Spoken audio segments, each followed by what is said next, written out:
What's up, man? Not much. What's up, man? What's up, man? So your fiance, my wife, are friends. We became friends through them, mutual. So, this is a nerdy podcast. Mm-hmm. You partake. You listen to a little bit of it here and there, right? Yeah. Do you consider yourself a nerd? Yeah. Yeah. Oh yeah. So what would you say you do, nerdy wise? I mean, growing up, it was definitely more so. Still am, but like I was all into like Star Trek and stuff like that growing up. Sick. I was all into Star Wars. So you were okay. Were you more of a Trekkie than a Star Wars guy, or a Star Wars guy who became a Trekkie? Probably Trekkie more. Really? Yeah. I think because I was a kid, there was like a lot more content. I know there's more extended universe for Star Wars, but like, straight from the horse's mouth with Star Trek, there's like 5 series, bunch of movies, stuff like that. So did you start off? Did you start off with like, it's called Next Generation? Yeah. I started off with the original series movies. Okay. Yeah. So, what's his name? Who's the main guy who played Captain Kirk a long time ago? Oh yeah, Shatner. Yeah. So you watch Shatner stuff? Yeah. Okay. Yeah, I started with that and then went to like Next Generation and stuff like that. Okay. But I watched all of them all the way through. Okay. Several times. Do you like how they're going with like the newer Trek stuff? Not as much. Not as much. Okay. Like you're not a big fan of the movies? Nah. Not really. No. What is it about the movies that you don't like too much? I think in general it feels like they kind of are trying to make like Marvel movies with like a Star Trek skin. Okay. They're more action heavy, and the Star Wars movies or the Star Trek movies were always more action than the show, but it was still a lot of times like asking difficult like philosophical questions and things like that, like data, like can computers ever feel emotion? Like way before AI or anything like that in the 90s they were asking these questions, and so it was like it wasn't all action based, whereas the new ones it's like there's really not any more behind it than action based. If they got into a war in the old movies, it was like, well, why are we fighting these people? Why are they fighting us? What don't they like about us? There was like all this complexity. They're trying to like understand the problem instead of like, hey, we gotta fuck these people up. Yeah. Before it's like get them, like now it's just get them. Yeah. So it's interesting you say that. So like, I'm trying to think here. I never watched the old stuff. I think I watched a little bit of the Next Generation. I won't even like attempt to say that I'm a Trek fan. I've watched the newer movies, but that's like as far as I go with it. Yeah. But you dabble with gaming, right? Do you watch anime at all? No, not really. Not really. But you so Star Wars, like any like sci-fi movies, games is kind of where you're at. Now for gaming, are you like console, PC? I was like PC all the way up until fairly recently. I got the Switch. Okay. And it's like that was kind of game changing. Dude, Switch is just. I feel like people couldn't before they didn't consider Nintendo gaming. Yeah, not really. But like I feel like the Switch has kind of earned. I think it's kind of hard to say because maybe I think now people don't consider the Switch gaming. I think, or what was it, the Wii? Whatever. I think it was the Wii. Yeah. The Wii kind of felt like it was good, but because all the games were like ENT, obviously their target demographic, it makes sense. Yeah. But it felt like a Fisher Price versus like Xbox. Sure, true. This is just a computer for my living room. Like, if for whatever reason it felt grown up, it's probably like, dumb and subjective. Because I can't really consider Nintendo not gaming because I would say like Super Nintendo, 64, they're big staples. Yeah. GameCube. Yeah. I mean, big staple. I think the Wii is when it kind of like died off. Yeah. I would even give Game Boy its own right. Yeah. I think the Switch kind of changed it because like I don't know about you, but I loved my Game Boy. Being able to just like sit on the couch, watch something while also like chilling. I think that's why I also love the PSP for like Sony. Yeah. Because like just being able to do other shit while you're still gaming is pretty fun. What do you like to play on the Switch most? Let me guess. Zelda. No. Okay. Zelda was one I never got into for whatever reason. Dude, me neither. I need to get Breath of the Wild. Everybody I know who I highly respect their opinion, I have been like, just get it. I know you're not into it historically, but so not to cut you off. It's just like I played Zelda, the other Zelda games. Like Twilight Princess is my favorite one so far. I played Breath of the Wild. I have not bought. Was it? What's the new one called? Is that Breath of the Wild, the new one? No, I thought that was like Rise of the Kingdom or something like that. I'm not sure. It's pretty bad. It's pretty bad. I don't know this. I was never into it growing up. It wasn't well, and it's not that I have an issue with Zelda, like as a rule or anything like that. It came from, like you said, growing up. It was like Nintendo was gaming to a certain degree, especially to kids. And we had the Mario games, and I didn't have a salary to buy Zelda. Tears of the Kingdom. Tears of the Kingdom. Okay, and I'm gonna be raped into the coals for that, for not knowing that. Yeah, but like, I don't know. It's something about the game that I couldn't get into it. I think it's just like, the biggest dynamics for me was like you had to build fucking weapons, and then those weapons break, and then you don't have them anymore. I think that's what like kind of pissed me off about it. And same with like your armor and stuff like that. Right. So going back to what you were saying, what are the games that you play the most on the Switch? On the Switch right now, I got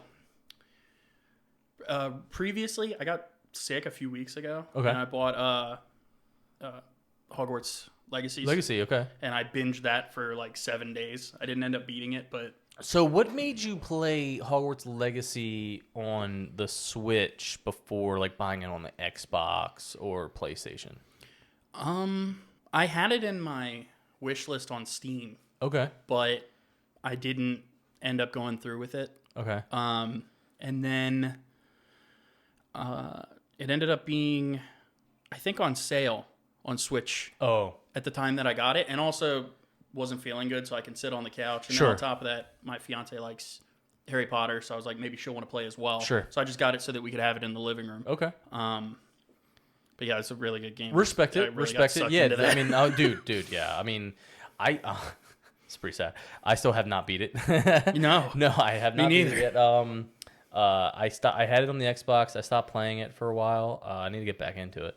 But the reason why I was asking is because like Xbox and PlayStation had like the upgraded graphics. Oh yeah. For Hogwarts versus like the Switch. I mean, granted, the Switch can't handle as intensive of graphically game than fucking what the Xbox and PlayStation can. That's why I was just curious. Yeah. No. So I don't have like a Series X or anything like that. Oh, okay. So I got the Xbox One around the time it came out. Yep. And then after that, that's when I switched to PC.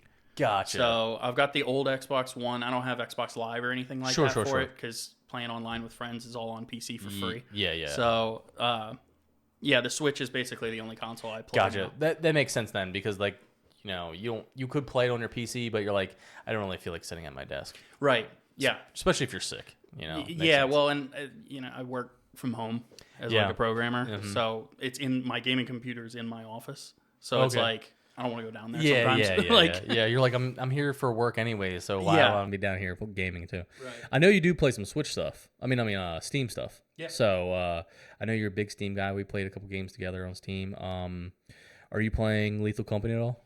Yes. Okay. Yeah. I'm playing some Lethal Company too, dude. Two of my cousins were playing, and my buddy Jason was playing. You met Jason before. Yeah. And Jason and one of my cousins were paired up, and my cousin Tyler, who's never played the game, we were paired up. So me and him were like off, like searching the inner sanctum of one of the maps, and they're like, "All right, we're gonna go out," and it's lightning out. So I'm like, "God damn it, dude!" I was like, "I should have checked the freaking terminal before we came back to this moon," because I try to avoid any moons that say it's storming out. I just don't want to deal with it anymore. So like. Yeah, you could probably collect. It's always like when the moon's storming, you always get the most shit. Yeah, like it seems like it's always loaded with shit. Yeah. So I was like, "Fuck, we didn't really look to see if it was storming. Whatever, we're just gonna go because I don't want to waste a day." Yeah. So we're going. They're like they already collected a bunch of stuff and they're like putting it on the fire escape because we made it so far into the thing that we made it to like the fire escape area. Yeah. So they're like, all right, we're going to head back to the ship now. I'm like, okay, well, we're going to just pick up a couple more things and we'll be out there. I hear them leave and we have walkie-talkies. And then they go, hey, let's... And then all of a sudden, nothing. I was like, that's weird. But whatever. I like kind of ignored it. And I was like, all right, cool. We got enough stuff. Let's head back. So we go out. We put our stuff out in the fire escape. All of a sudden, I noticed no one's around. I was like, what the fuck? And I whip out my walkie-talkie. I'm like, hey, you guys there? Silence. I'm like, maybe their walkie-talkies are dead. Yeah, It's weird. So we head back in, gather some more stuff, go to the fire escape, and then I'm like, all right, cool. Collect it, start running down. Got to do the thing I was doing, and then like my cousin Tyler wasn't out there, so I had to go back and get him. So I'm like, hey man, we're leaving. He's like, all right. So as soon as I make it out of the fire escape, boom, lightning hits and kills me. And kills him too, because he was right behind me. All of a sudden, they're like, dude, all of a sudden we hear, dude, the same thing happened to us. I was like, fuck, you guys died?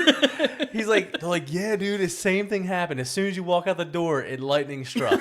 I was like, fuck, dude. So yeah, like if you're carrying anything metallic, you start hearing sparks, drop the item, kind of step not like you don't have to like walk like a fucking mile away from it. Yeah. But like have a good enough distance from yourself, because like as you know, like things explode and shit like that. So once it like sparks and then like lightning hits and then the fire comes out, then you can go pick it up and just try to go as fast as you can back to the ship. And then if it continues to happen, keep dropping the item. And it's annoying, dude. Yeah. It's annoying. But it's just one of those things that makes the game even better. Yeah. Because, it's kind of like a thing of it's nothing personal, If it happens, it happens. That's kind of the most helpless part, though. It's like it's got that like act of God from like an insurance standpoint, where it's like there's nothing I can do. Yeah, I didn't know that part. I was just, I don't know, it's nature. Like, so it's funny. It's like I've seen a lot of people where they're just running as fast as they can. Like I watched a group on Twitch one time. They're carrying shit. They're running through the forest, and like people, like their team is getting blown up. Like boom, boom, like he's getting like dropped. The guy's like he's like running with the axle. He's like, oh my god, and then finally he gets lit up, and like it's like D-Day. Yeah, exactly. Yeah, but it's weird. Is like I never really dug into research about it until like actually finally like my buddy Jason, he actually researched the shit and he's the one who told me about it, and I was like, oh, makes sense. Yeah, I think I've kind of intentionally avoided a little bit of research on it just because I want to get surprised by certain enemies and stuff. I over-researched Faz, and I worried that's part of what killed it because it's like I knew what was going on too quickly. Makes sense. I do the same thing. Yeah. Sorry, go ahead. You're really saying? No, yeah. It was like, I just kind of left it alone, so I don't know too much about it. But that makes it very hard. It's brutal. It makes it very, very difficult. Like I said, like if you can avoid those moons, like just checking the terminal, making sure. I mean, it's up to you. If you really want to deal with it, deal with it. But I don't deal with it at all anymore. Yeah. And so it's like, well, if I have that on my phone, I expect that everywhere else. So good. Yeah, no, you're good.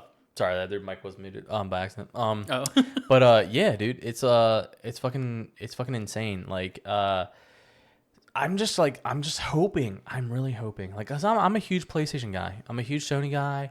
I'm a huge Xbox guy. I'm started getting more into Steam now, more than anything. Yeah.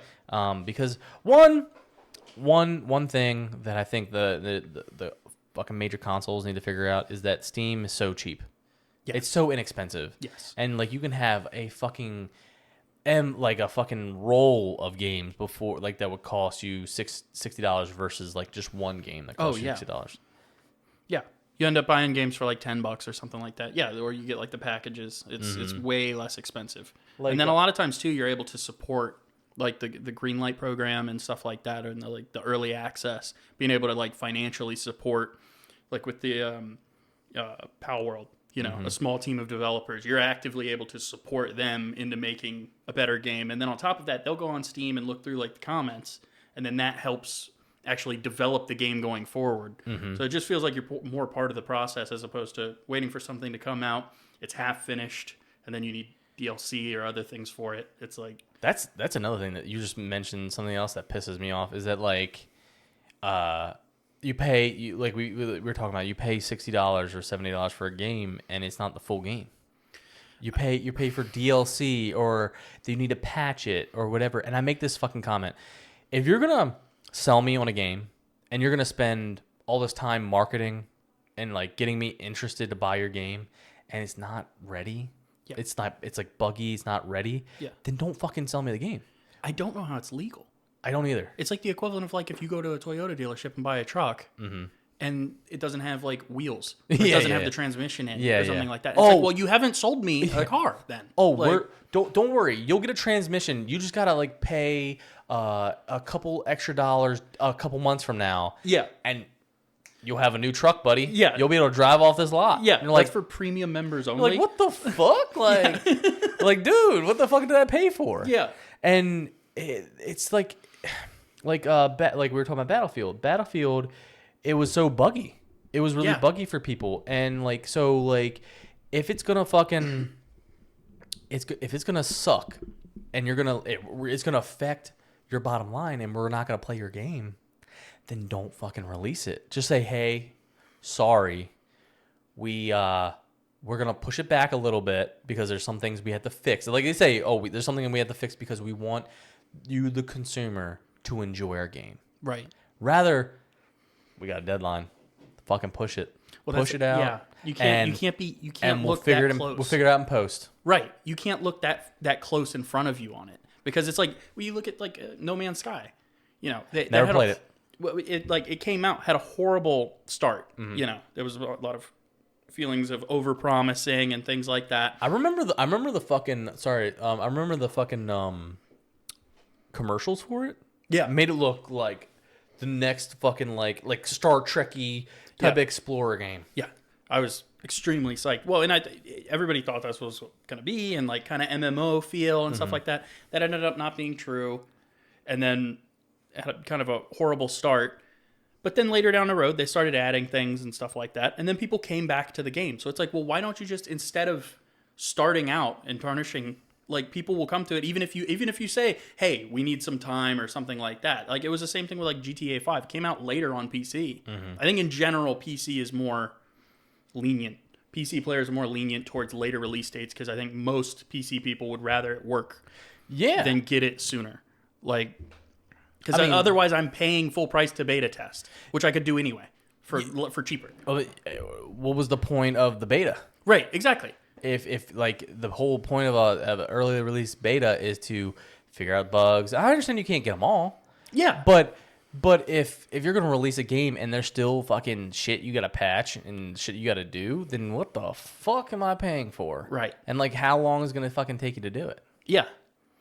Well, and then how many more updates are there going to be? Like not everybody can always afford like the highest internet. So it's like you have these like tens of gigabytes updates. For some people that's just dead on arrival. Like they're not going to touch that game because like I can't play it. I don't want to wait for an hour and a half update. You're like, I don't have the bandwidth to fucking wait this long. Like, I mean, I remember before I even had Gig Up, like it would fucking, if I had to download a game like Call of Duty, because I'm not playing PlayStation today. Yeah, same. Yeah, GTA 5 came out. I was like, all right, I guess I'll play that tomorrow. Like, it was just running. So it's like, how many people are you disqualifying that are just going to go play BattleBit? Because it's like, I think it was like 3 gigs. The whole that's executable. Insane. That's fucking insane, dude. BattleBit 3 gigs. 3 gig, dude. I think a fucking Call of Duty was like 100 gigs or something like that. Yeah, it was like 120. Yeah. I was like, what? Like, that's another concept that I still can't get used to. That when we were kids, you just throw the fucking disc in there, and you play the game. Yeah. I know. I think what was it? Maybe with PlayStation 3, and like Xbox, you started having a little bit of like server updates type stuff. Yeah. But it really wasn't like too intensive, like having to like wait days. Yeah. Like that's why I don't understand the whole disc option now for consoles anymore. Because like you throw the disc in there, but you still have to wait for it to load, right? Install on your console. So what's the whole point? Yeah, no, I think I've heard like mixed things on that. Like I think games are getting too large to store on optical disc like that. But then I think I've also heard it. I think it harkens back to what we were talking about before of putting out games that aren't finished yet. Yeah. So what happens is those games hit the shelf. They're on the shelf at GameStop. they're still working on the other patches for day one because they're trying to hit a deadline that they really conceivably can't hit. And that's why when you buy it, you go in, you have an update immediately because they did a bunch of QA while everything was getting sent out. So it all comes back to them kind of rushing. Yeah. But it still does seems like a waste of plastic to a certain degree now. I was going to say, because, then it's just a fucking empty case at that point. Yeah. You know what I'm saying? You might as well not just waste the plastic, put whatever, don't put this. That's why I don't buy, all my consoles now are digital consoles. Do you have a optical drive on your PC, like a CD-ROM drive? No. Yeah. No. I don't feel like anyone does anymore. No. It's a useless piece of hardware, I think. Yeah. We don't have any, most of the games are too small to put on something. It just, I don't fully understand it either. That's actually the side comment. This is a side thing, but at work, we deal with HVAC. I deal with a lot of controls things and stuff like that. So I was fucking with something, and I found a floppy disk. I found a floppy disk with a program on it. I was like, oh fuck yeah, dude! I can finally do my own controls because I have the floppy program for it. And I was like, no, I need a fucking computer that can take floppies. Yeah, it was fucking funny. Sorry, side note, but. You gotta go to Salvation Army now to yeah. I don't even know if Micro Center even has one of these. I don't think they do. You'd have to go to museum or something. Yeah. Any other cool games that you're playing on Steam at all, or any hidden gems that are out there that I may not know? Hidden gems. I've been playing on Switch actually and PC. I've been playing Civ 6 Civilization. What's that? You played that? Mm-mm. It's almost it's like a board game, but you play it on the computer to a certain degree. So it's turn-based strategy. Have you played the Age of Empires? No. Okay. I've heard some people kind of compare it to that. But basically you start out... Is it the mobile game? Age of Empires is like an old-school PC game. Real-time strategy. You're right. You would build an actual empire. You start off a little kingdom. You kind of build your way up, raid other kingdoms to build up. Yeah. I remember those. Yeah, I used to love those actually. Yeah. Yeah. It's similar to that, but it's not real-time strategy. Okay. So you don't highlight people and then move columns. It's moving pieces turn by turn. So you start out with just a settler and then a warrior who has a club. Okay. And it's 3,000, 5,000 BC. And then before that you pick a civ. Each of them has their own sort of unique characteristic. And some of them, Russia has multiple. If you work an oil source or a iron source, you get double whatever it is or something like that. So they all have their unique abilities. And then you plop down a city that's your capital, and then you sort of expand from there. You'll start to run into other civs. You can declare war. You can denounce them politically so that other people go against them. It's kind of there's not really much else to compare it to. Okay, it's kind of its own thing. It's kind of unique. But yeah, we've been playing that because the number 6 is cross-platform. Okay. So some of our friends have it on console. Interesting. Which is another cool concept that I love now. Oh, yeah. Dude, you know how long we've been waiting for fucking cross-platform games? Yeah. I used to hate.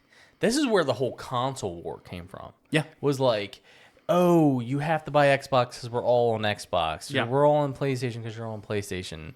PC guys were kind of just their own thing. Fuck all, both of you all. You all suck. Yeah.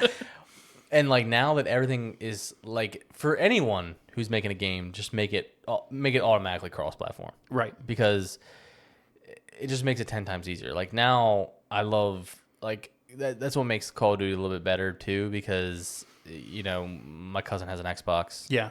I have both, but I mainly play on the PlayStation. A couple of my buddies have PC. Yeah. So we're all playing on the same servers, all the same thing. Yeah. And Palworld is starting to become is going to become cross-platform too. Oh wow. Yeah. So Xbox can play it already, but I don't think the servers for Steam and Microsoft meet yet. Oh okay. But they're working on that. Okay. Is it on Switch too, or? I don't think so. Okay. I think it probably will eventually. I mean, the game is so new. Yeah. It's so fresh. And I know Sony's a little upset. Sony people are a little upset that they don't have it yet. But it is what it is. Yeah. And that's why I'm playing on the PC. Yeah. Because PC generally gets it. Generally, if Sony releases something, it's going to be in the PC. If Microsoft releases something, it's definitely going to be in the PC. Oh yeah. So PC is generally where it's at. Yeah, for sure. For any game. Everybody has it. Yeah. Yeah. But I'll have to check out that game because I really like that concept. I haven't played a game like that in a long time, and it's fun to kind of just sit on the couch and just like grind out by like letting your peons do things for you. Oh yeah, you know what I'm saying? Yeah, for sure. You can get lost in the sauce for a while in doing that. Yeah, for which one? For PAL? No, for the game. For Civ? Oh yeah, yeah. There's a phrase, one more turn.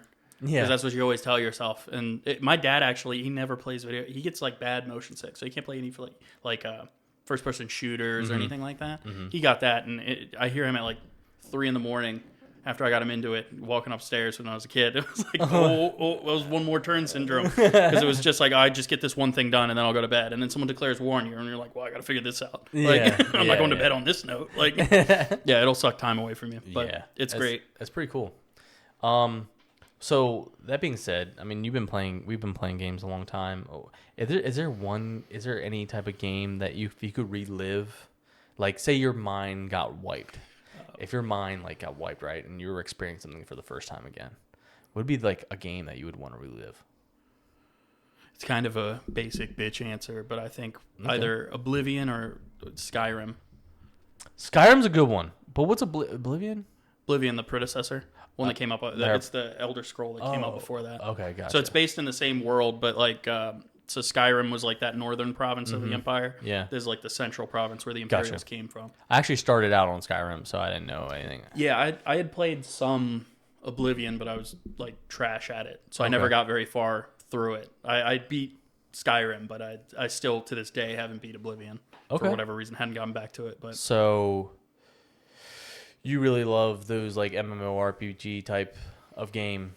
Yeah, the Bethesda RPG kind of thing. I like that. But it kind of feels like that was maybe going to be kind of the last one that's really going to feel the way that felt. Where if you walk into a cave to go do one thing, you could end up with a new quest, and that's 2 more hours of gameplay or something like that. Like they're making another one, right? Yeah.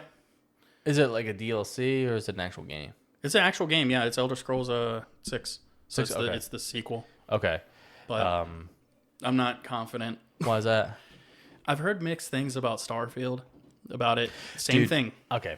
Yeah. Same thing what we've been talking about this whole time. Everybody said it was, it was about, it just felt like they didn't put the effort in. There's lots of hype. And then they want to act like an independent studio, like a smaller studio when it's convenient, where it's like, well, we've got some quirks and that's fun. But then also with the DLCs and the more expensive pricing, act like a AAA company. Talking about Starfield, I actually played it. Did you? I played a little bit of it. I think I got it. It was either free on Microsoft or like Xbox Live or whatever. I can't remember. Like Game Pass. Yeah, Game Pass. Yeah. And I played it. I'd say the commercials like make it seem different than what the actual gameplay was. Yeah. Like I thought it was like more of the exploratory type of game. Yeah. Where like, cause I'm into that stuff. Where like, I thought I'd like go mine for certain things, and then get in a ship and explore different worlds, like galaxies and stuff like that. Get to see a bunch of shit, and I wasn't really expecting like the concept of like people trying to kill you, and you had to like use guns and shit like that. Yeah. Like it was almost like I was playing fucking what's a Crisis or whatever. Oh yeah. You know what I'm saying? Yeah.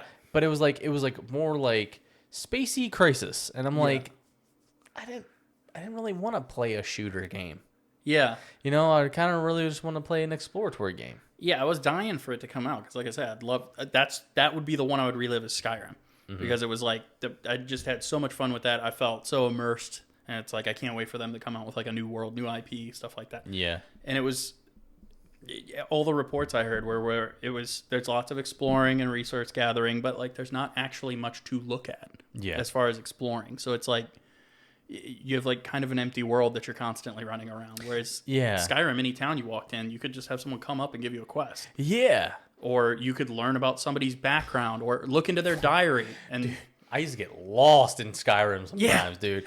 I would go off the beaten trail so bad that I would fucking forget where I left off in the main story. Oh, same. So like It's if you've, I mean, I'm sure a lot of people have played Skyrim before, but like if you have not played Skyrim, you could just fucking get lost forever in that game. Like as soon as you'll be playing the main quest for a while, you get to like a nice major town, then it's also like every fucking person needs you for something. Like none of you people can handle your own problems. Like I gotta go handle them all for you. Yeah. And like you go handle this dude's problem, and then while you're handling that dude's problem, this person in that town needs you to handle their problem. Yeah. And then you forget what you were fucking originally in that town for. Right.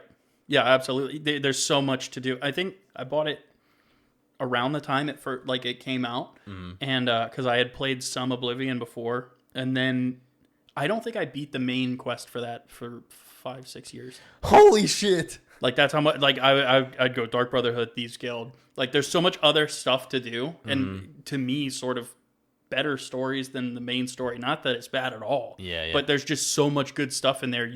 I went 5 years playing it pretty regularly. Yeah. Without really touching the main quest. That's wild. 6 years. Yeah. That's wild. I didn't go that bad. But that's pretty bad. I'm notorious for that. No, I'll that's leave cool. things unfinished. No. Most games, it's like, well, did you beat that? And it's like, oh no, I have ADHD. I'll bounce to something else. Yeah. I can't talk shit. I really can't because like a little bit back we were talking about how like you say you don't want to research anything because you'll spoil it for yourself. Yeah. My cousin was on a couple weeks ago, and we were talking about Final Fantasy 16, right? And he's already beaten it. Blah, blah. And I was like, yeah, I need to finish it. He's like, you haven't finished it yet? And I was like, no, I kind of fucked it up for myself. I was researching a bunch of shit, and like my ADHD couldn't handle it because like I want to know so bad. Yeah. Like I don't, not that I don't like surprises. It's just like I like the curiosity get me so bad that like I researched it and I found out what happens. So I'm like, well, I already fucking know what happened. So I'm not going to really play it anymore. Now that I haven't played it for a while, I kind of forget what happens. So now I'm like about to go back into it. Yeah. But it's the same fucking thing, dude. Like my ADHD kicks in. So like if I play like Skyrim or any fucking game, Batman Arkham, there's so many fucking the Riddler trophies or the fucking quest. I will fucking stop doing the fucking main quest just to fucking chase down every fucking Riddler quest. And it's like until it says either I can't get it because I'm not far enough, or I don't have that equipment yet because I'm not far enough. So I'm like, okay, now I can go back to doing what I originally planned on doing. Yeah, you get as much bang for your buck out of it. Yeah, but damn, 6 years. That's wild, dude. Yeah, I'm terrible about that. I'll just completely forget about something, or I'll just I just get too easily distracted. Are you the type of dude who needs to have the game 100%? Not at all. Oh, no, that's what I'm saying. Most of the time, I won't even finish the main story. like, or some of the time, or whatever. I'll just get distracted, or, yeah. Yeah, there was a fucking funny video of this dude where he was like showing off his fucking gameplay for all his games, and he's like 100%ed, 100%. I'm like, what's that like? Yeah. I was like, I always have like something that's like maybe like 98. Yeah. Maybe 80. I'm like, I did what I could. Right. Yeah. Exactly. Well, it's hard too with like we said, I'm more on PC and stuff like that. Mm-hmm. So if you have Discord, somebody will pop up while you're playing it, and you could either be like, I don't want to talk to human beings and just get everything, beat Skyrim 100%, or most of the time I'm gonna be like, all right, I'll put this down for a little while. Yeah. And then I just get forgetting. Distracted. Yeah. And, your buddies are like, hey man, let's go hop on Lethal. Let's go do this. And you're like, yeah. I guess I have been doing like fucking 100,000 side quests. I could stop for a little bit. Right. Yeah, it's pretty funny. I'm trying to think of what game that I would want to have remastered. It's kind of hard to think. There's so many. There's so many games that I would want to have or I would say brain wiped. If I could replay it. I think for me, I keep talking about this game, but I don't know if you ever played the original PlayStation game called The Legends of Dragoon. No.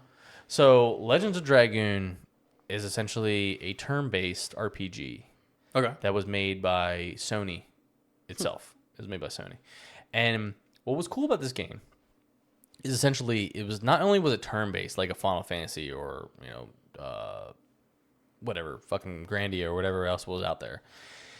You literally had to if you hit attack, each character had its own skills set, and each skill set had a certain hits it could do. Yeah. So like the first, say the main character, his first hit count, fucking attack had like 2 hits, right? Mm-hmm. So while you hit attack, you actually had to press the X button.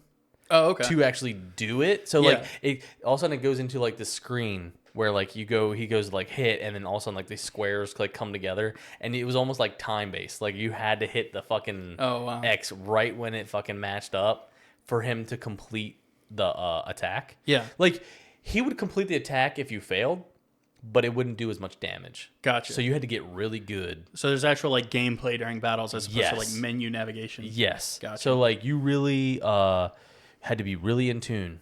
You could not be sleepy when you're playing that game because you had to be good at rhythm and you had to get that shit down. Yeah. It got to the point where like I didn't even have to look at the screen. I just listened to his voice because the voice actor like was like really good at like he would like when he slash he goes huh, and then like you're like knew exactly when it was gonna happen again. Yeah. So like I could literally like not watch the screen and still do the fucking main attack. Just muscle memory. Yeah. It's fucking wild. I think I would definitely play it. Also, cool concept too is like the not only was the story amazing, the whole point is called Dragoons. Like everyone collected these. Everyone in the party had a Dragoon stone to where they could pretty much. It was like Power Rangers. Like they like turned into like a Dragoon warrior essentially. Yeah. Like Dart, who was the main character, he was like the red dragoon essentially. Mm-hmm. So they all had like this nice armor with fucking angelic wings, and like you had the dark dragoon and the green one, and like it was so cool, dude. It was such a wild game. I could definitely play that game over. I still play it now. I play it on the PS5. It's like playing those type of graphics on the PS5 is like what the fuck am I doing? But it's so fun, dude. If you never play it, definitely give it a shot. I have to check that out. Definitely for sure. Is there any other game you could think of that you would other than Skyrim? Probably the one I loved like in my like teens, like was Pirates of the Caribbean on the original Xbox. Never played it. And the Mercenary series. If you ever played that. They both had a similar concept to them. So, like, in the Mercenary series, you're exactly that. You're a mercenary. Mm-hmm. In the first game, you're in North Korea. Okay. And it's a third-person shooter. Okay. But you do missions, and each mission you do gains you favor or hostility from factions. So, like, it's North Korea. I don't remember the exact details of the story. It was a long time ago. But, like, you have multiple factions. You have the North Korean government there and their military, South Koreans, the UN, China. So there's these different groups, and you can go do quests for them, and then that'll raise you favor. But say you do a quest for China that has a lot of money, you need money at the moment, that'll anger the United States.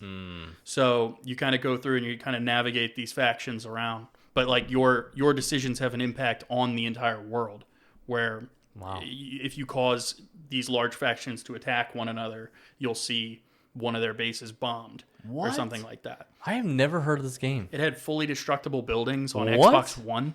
So, like, you'd have a HVT, a high-value target, which is just a hit job, basically. And you could blow up the building out from underneath of them. You could buy an attack helicopter. You could... I have never heard of this game. Yeah. They had Mercenaries and then Mercenaries 2 on the Xbox 360. Those based in Venezuela.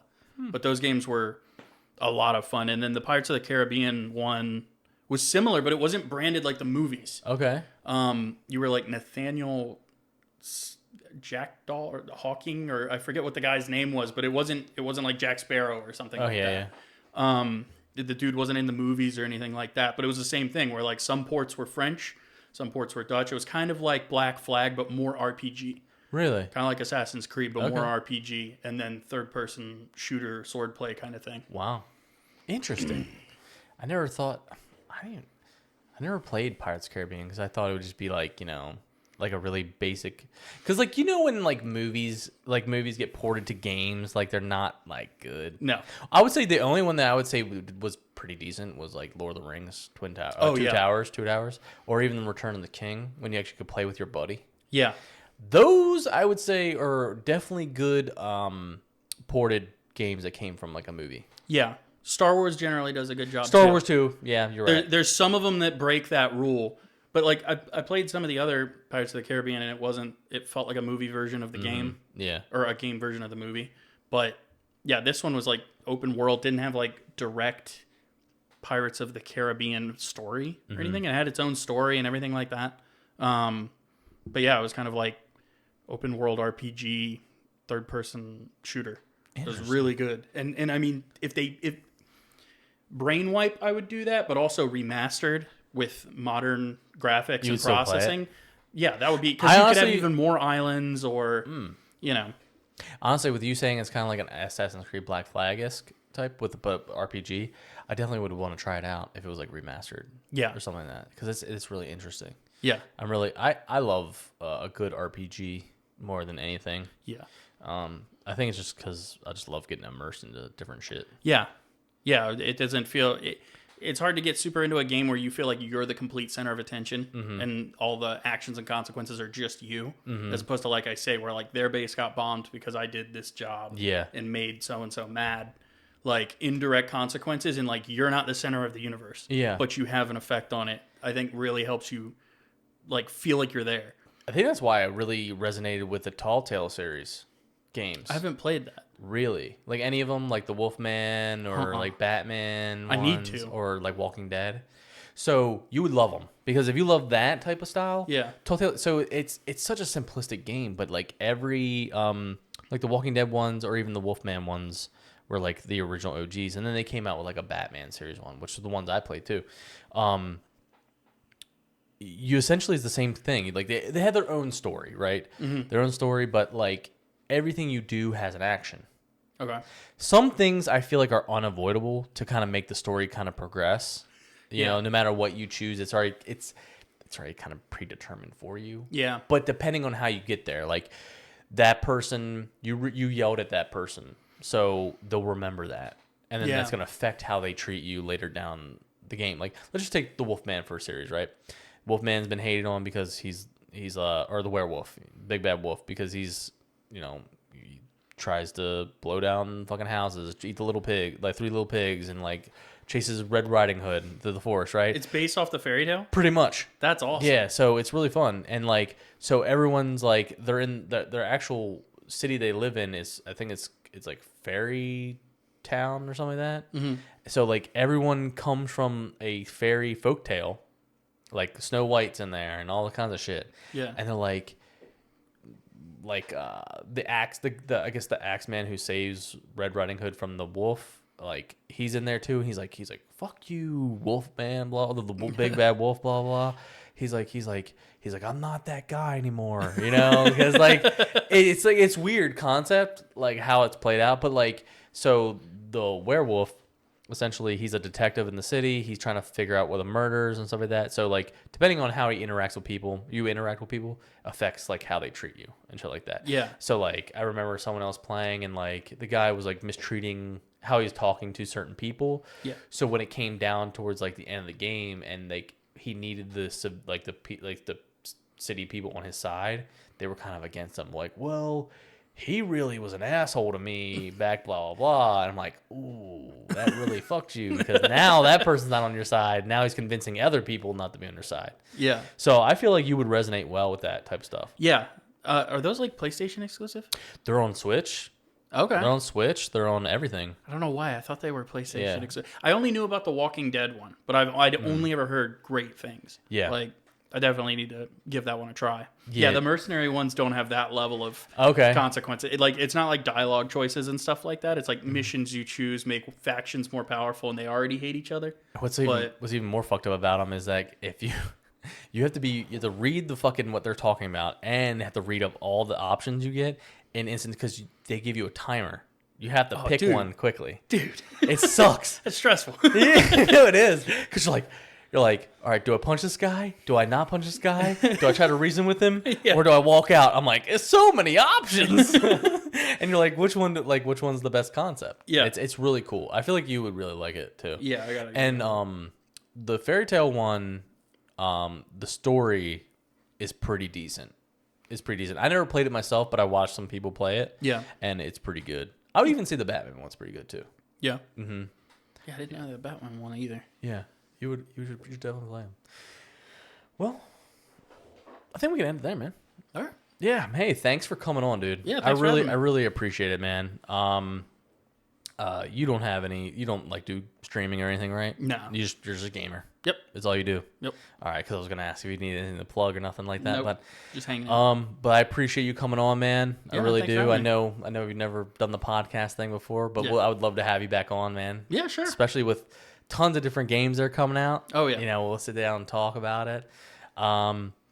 Guys, episodes of the gaming channel come out on Sunday, so please check them out. Also, I am going to start streaming constantly now on, I'd say, every Friday on Twitch. So definitely look for me out there. If you want to have updates on things, follow me on social media, TikTok, Instagram, YouTube Shorts. I put a lot of short content out there. So if you don't like the long form stuff, if you don't watch a full gaming episode, I definitely put out short clips of the funniest moments or the best moments of the games on YouTube Shorts, TikTok, and Instagram. And same thing with the podcast. If you want more crumbs of the podcast, you don't really want to watch the full episode, or you didn't really get the full concept of you're driving to work but you couldn't finish the episode on Spotify, I throw up good clips of the episode as well. But Russell, thank you as well for coming on. Yeah, thanks for having me. Yeah, as always, stay nerdy, my friends.